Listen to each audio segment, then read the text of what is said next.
आफबाउ सिद्धांत, आफबाउ प्रिंसिपल। इस सिद्धांत के अनुसार यह माना गया कि इलेक्ट्रॉनों के क्रमिक रूप से जुड़ने से ही परमाणु बनता है।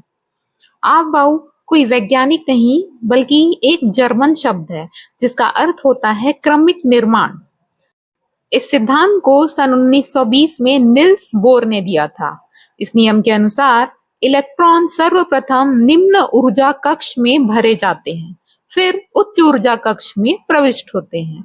अर्थात इलेक्ट्रॉन उन कक्षकों में पहले भरते हैं जिनकी ऊर्जा कम होती है, उसके बाद ये उच्च ऊर्जा कक्ष में भरते हैं।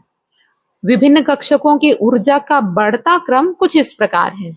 1s is greater than 2s is greater than 2p is greater than 3s is greater than 3p is greater than 4s is greater than 3d is greater than 4p is greater than 5s is greater than 4d is greater than 5p then 6s then 4f then 5d then 6p etc.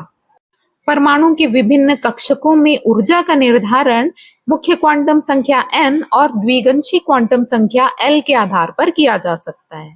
इसे हम n+l नियम या बोहर-बरी नियम भी कहते हैं। इसके अनुसार किसी विलगित उदासीन परमाणु में n+l का मान कम होने पर ऊर्जा का मान भी कम होता है।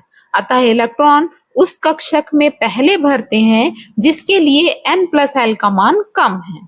यदि किन्हीं दो कक्षकों के लिए n+l का मान समान है तो इलेक्ट्रॉन पहले उस कक्षक में भरेंगे जहां n का मान अर्थात मुख्य क्वांटम संख्या का मान कम होगा।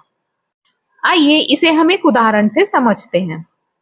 जिस उपकोष में n+l का मान सबसे कम होता है, इलेक्ट्रॉन सबसे पहले उसमें ही भरते हैं। जैसे उदाहरण के लिए 4s के लिए n+l का मान होगा 4 + 0 अर्थात कुल 4, जबकि 3d के लिए यह मान हो जाएगा 3 + 2 = 5, क्योंकि 3d के लिए n की वैल्यू होगी 3 और d के लिए l का मान होता है 2।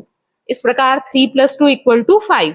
तो इस तरह हम देख रहे हैं कि 4s इलेक्ट्रॉन के लिए n+l मान 4 है, जबकि 3d के लिए 5 है।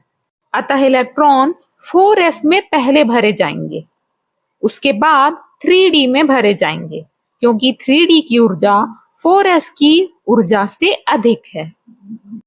मान लीजिए 5s, 4p और 3d कक्षक हैं। इन तीनों के n+l मान 5 है, तो इलेक्ट्रॉन पहले 3d में जाएंगे।